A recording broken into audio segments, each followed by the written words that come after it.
बिस्मिल्लाहिर्रहमानिर्रहीम। Legal forum में आप सबको खुश आमदीद। ट्रांसफ़र ऑफ प्रॉपर्टी एक्ट का लेक्चर 1 हमने दे दिया था। उसके बाद अब हम लेक्चर 2 की तरफ जाने लगे हैं। लेक्चर 2 में हमने डेफिनेशंस और उसके साथ साथ हमने प्रीएम्बल को डिस्कस करना है। अब सेक्शन 3 की तरफ जाने से पहले हमने प्रीएम्बल को डिस्कस करना है।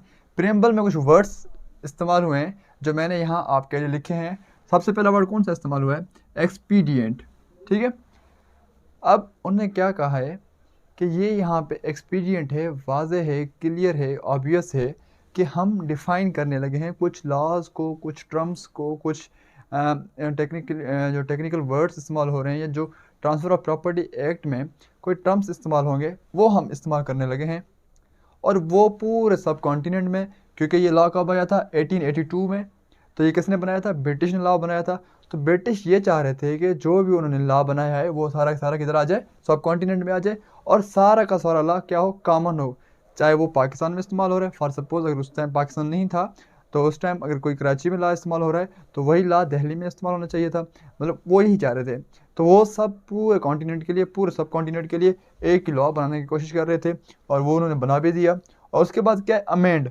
अब कुछ वहाँ पे ट्रेडिशंस, कस्टम्स वगैरह फॉलो हो रहे थे तो उनको उन्होंने अमेंड करके उसको किसका नाम दे दिया? ट्रांसफ़र ऑफ प्रॉपर्टी का नाम दे दिया। क्यों? 1882 से पहले सब कॉन्टिनेंट में ट्रांसफ़र नहीं होती थी प्रॉपर्टी की? होती थी, बिल्कुल होती थी। तो जो कस्टम्स, जो ट्रेडिशंस फॉलो हो रहे थे उनको उन्होंने चेंज करके क्या नाम दे दिया? अमेंड करके। क्या करके? अमेंड करके उसको नाम दे दिया ट्रांसफ़र ऑफ प्रॉपर्टी एक्ट। अब सर्टेन पार्ट्स, उसमें क्या कहा गया है? सर्टेन पार्ट्स को उन्होंने अमेंड किया, बाकी जो भी पार्ट थे वो क्या रहे थे? सेम रहे थे। ठीक है, पूरे जो कस्टम्स थे, पूरा जो लोकल लॉ था, पूरी जो ट्रेडिशन थी उसको उन्होंने चेंज नहीं किया था। उसने किसको चेंज किया था? Certain parts of the law को। किसके रिलेटेड? ट्रांसफ़र ऑफ प्रॉपर्टी के रिलेटेड। अब ये इसका प्रीएम्बल था। अब प्रीएम्बल के आगे चलते हैं हम सेक्शन 3 की तरफ जो आपको डेफिनेशंस के बारे में बताएगा। सबसे पहले आती है इमूवेबल प्रॉपर्टी। और सबसे पहले जो हम यहाँ पे डेफिनेशंस पढ़ रहे हैं वो किसके वो आपने कॉन्ट्रैक्ट में इस्तेमाल नहीं करनी, कॉन्ट्रैक्ट एक्ट में, उसके लिए अपनी डेफिनेशंस हैं। ये कहाँ पे आपने इस्तेमाल करनी है? ओनली फॉर जो डेफिनेशन हम यहाँ पे पढ़ रहे हैं। फॉर सपोज इमूवेबल प्रॉपर्टी है, वो अगर कोई और एक्ट होगा तो उसमें इमूवेबल प्रॉपर्टी को किसी और तरीके से बयान किया गया है। अगर वहाँ पे वर्ड इस्तेमाल हुआ है एक्शनेबल क्लेम्स तो उसको किसी और तरीके से डिफाइन किया जाता है। तो इसी तरीके से अटेस्टेड हो जाता है, रजिस्ट्रेशन होता है। तो हर एक वर्ड को हर एक एक्ट में मुख्तलिफ तरीके से इस्तेमाल किया गया है और मुख्तलिफ तरीके से उसको डिफ़ाइन भी किया गया है। अब आपने यहाँ पे क्या करना है? ये जो भी डेफिनेशन हम पढ़ रहे हैं, ठीक है, ये डेफिनेशंस आप ट्रांसफ़र ऑफ प्रॉपर्टी से रिलेटेड डेफिनेशंस हैं। ठीक है, आपने इसको किसी और सब्जेक्ट में नहीं पढ़नी। अब सबसे पहले क्या है? Immovable property. अब transfer of property act immovable property कैसे डिफाइन करता है? हर वो चीज़, ठीक है, हर वो ज़मीन, कोई भी ऐसी प्रॉपर्टी जो इमूवेबल है विदाउट टिम्बर, ग्रोइंग क्रॉप्स और ग्रॉस। इन तीन चीज़ों के अलावा जो भी स्टैंडिंग चीज़ है वो क्या होती है? इमूवेबल प्रॉपर्टी होती है। अब फॉर सपोज आप किसी बंदा है, उसके पास ज़मीन है और उसने उसमें क्या लगे हुए हैं? टिम्बर लगे हुए हैं, या उसने उसमें कोई क्रॉप वगैरह उगी हुई है, या उसमें कोई ग्रास वगैरह है। तो अगर वो ज़मीन बंदा बेच देता है तो अब ये जो प्रॉपर्टी है टिम्बर की या ग्रोइंग क्रॉप्स है या ग्रास है, ये किधर जाएगा? क्या ये उस ज़मीन के साथ ये चीज़ें भी चली जाएंगी? नहीं।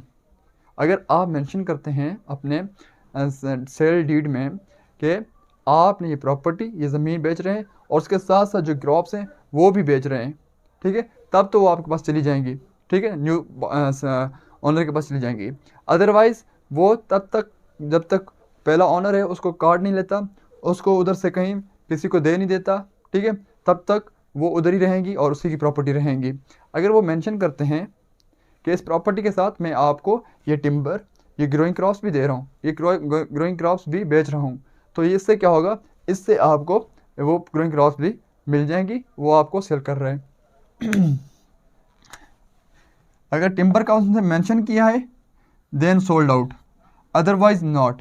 ठीक, अब आपने ये क्या डिस्कस किया कि टिम्बर, ग्रोइंग क्रॉप्स और ग्रास को हम इमूवेबल प्रॉपर्टी काउंट नहीं करते, हम उसको इमूवेबल प्रॉपर्टी काउंट नहीं करते in terms of transfer of property act.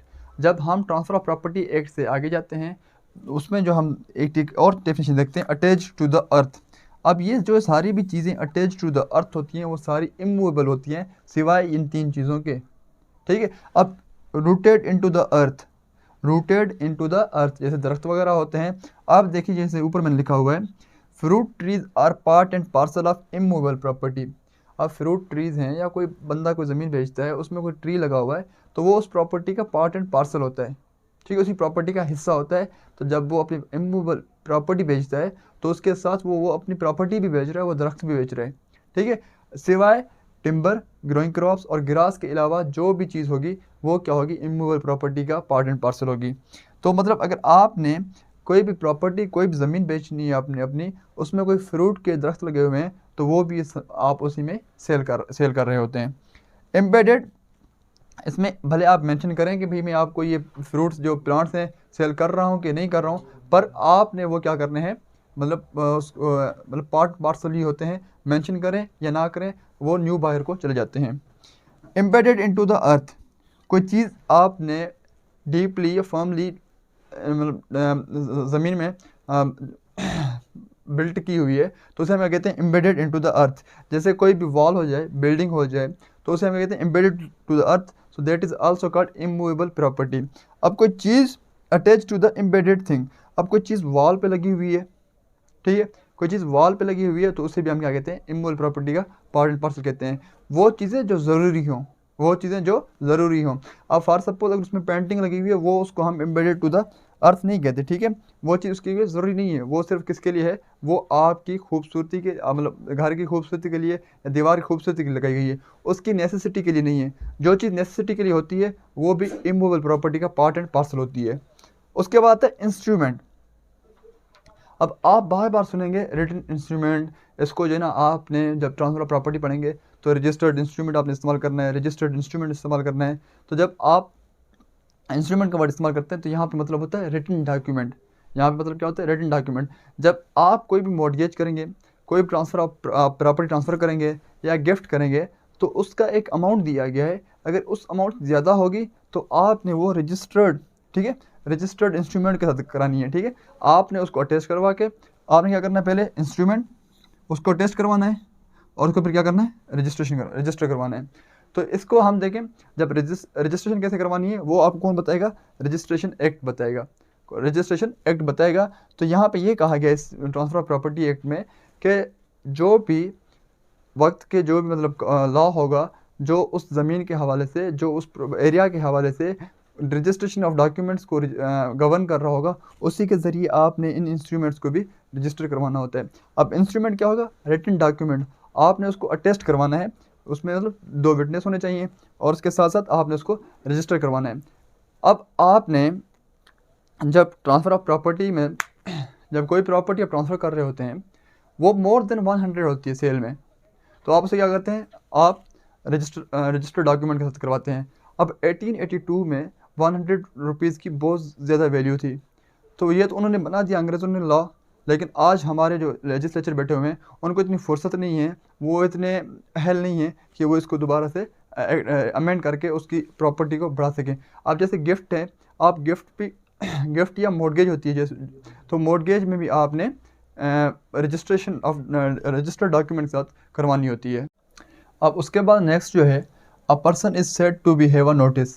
अब यहाँ पे पर्सन नोटिस मतलब आपने उसको बताना है कि ये प्रॉपर्टी में ये फॉल्ट है, प्रॉपर्टी में ये फॉल्ट नहीं है, तो नोटिस आप सर्व करते हैं। उस नोटिस के 2 किस्म होते हैं, एक होता है एक्चुअल नोटिस और दूसरा होता है कंस्ट्रक्टिव नोटिस। अब एक्चुअल नोटिस ये होता है कि जो सेलर होता है वो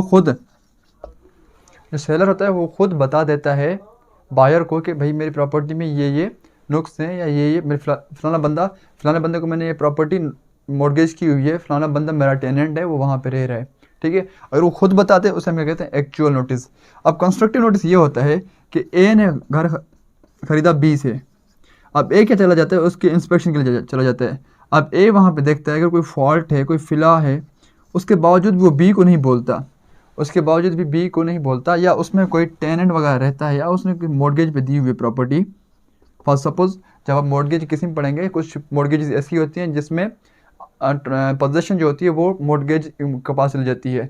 तो अगर फॉर सपोज अगर वो पोजीशन मॉर्गेजी के पास है और वो आता है आके देखता है कि जो बी है उसके पास पोजीशन नहीं है, पोजीशन किसी और के पास है, तो ये आम अकल का बंदा, आम फहम का बंदा इसको समझ जाएगा या ये टेनेंट है या ये मॉर्गेजी है।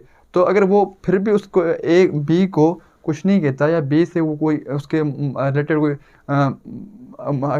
कॉन्टेक्ट नहीं करता कोई अलग से, तो वो क्या होगा, इसका ये समझा जाएगा कि उसने वो चीज़ नोट कर ली है। अगर कोई भी फॉल्ट अराइज हो रहा है तो उसके लिए बी रिस्पॉन्सिबल नहीं है, उसके लिए बी रिस्पॉन्सिबल नहीं है।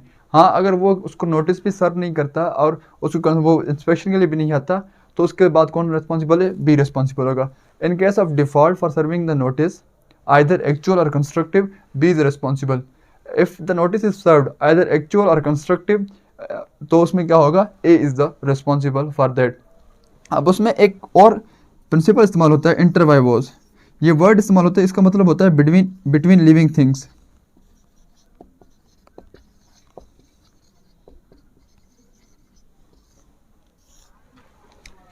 अब जब आप ट्रांसफर ऑफ प्रॉपर्टी को पढ़ेंगे उसमें एक कॉन्सेप्ट, ये वर्ड इस्तेमाल होता है इंटर बाय वॉज। मतलब उसका एक जनरल प्रिंसिपल है कि जो ट्रांसफर ऑफ प्रॉपर्टी है, जो ट्रांसफर होगी वो from living to the living होगी, लिविंग टू द लिविंग होगी। जब सेक्शन 14 पढ़ेंगे आप, रूल अगेंस्ट परपिचुइटी, तो उसमें आपको ये मज़ीद क्लियर हो जाएगा। जब हम गिफ्ट्स पढ़ते हैं तो गिफ्ट्स में हम ये देखते हैं, जो इस्लामिक लॉ है वो हमें ये बताता है कि आप किसी, जो बंदा अभी पैदा ही नहीं हुआ, जो बंदा अभी इस दुनिया में आया भी नहीं है, या जो माइनर है, आप उसको, माइनर का तो ये इंग्लिश लॉ भी कहता है, बट अगर जो बंदा एग्जिस्टिंग नहीं है, बंदा कोई दुनिया में नहीं आया, उसको आप गिफ्ट नहीं कर सकते, उसको आप अपने प्रॉपर्टी ट्रांसफ़र नहीं कर सकते।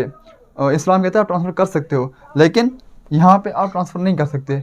जब आप गिफ्ट्स वाला चैप्टर पढ़ेंगे तो उसमें क्लियरली लिखा हुआ है कि जो बंदा बिटवीन द एग्जिस्टिंग थिंग, ठीक है, एग्जिस्टिंग चीज़ हो, ठीक है, उस चीज़ को आप क्या कर सकते हो, ट्रांसफ़र कर सकते हो। लेकिन अगर एग्जिस्टिंग चीज़ नहीं है, ठीक है, एग्जिस्टिंग चीज़ नहीं है, आप उसको ट्रांसफ़र नहीं कर सकते in the English law. But Islamic law क्या कहता है, अगर कोई चीज़ एग्जिस्ट नहीं कर रही, फॉर सपोज आपने कहीं पे प्लॉट लिया हुआ है, आप किसी बंदे को कहते हैं कि इस प्लॉट में घर बनाऊंगा, वो आपको गिफ्ट कर दूंगा, ठीक है, इस्लाम के नज़दीक वो ठीक है, वो गिफ्ट जो आप कर रहे हैं वो ठीक है, वैलिड है, but here it is a void in the transfer of property act, it is a void. और यहाँ पर इंटरवाइवल का मतलब क्या होता है, बिटवीन द लिविंग थिंग्स, ठीक है, बिटवीन द लिविंग थिंग्स। आपने जो भी प्रॉपर्टी को ट्रांसफ़र करना है वो कहाँ से करना है, एक लिविंग पर्सन से दूसरे लिविंग पर्सन तक करना है, ठीक है। तो कोई ऐसा बंदा कोई विल या जाहिर करता है कि मेरी ये प्रॉपर्टी मेरे 5वीं जनरेशन में आने वाले पोते की होगी, पोती की होगी, किसी और की होगी, तो ठीक, अगर वो ऐसे करके जाता है तो उसके लिए जो रूल्स अगेंस्ट परपेचुइटी है वो हमने इंशाल्लाह उसमें डिस्कस करना है। तो ये एक जनरल रूल है जो इस पूरे ट्रांसफ़र ऑफ प्रॉपर्टी एक्ट में चलता रहेगा। Thank you.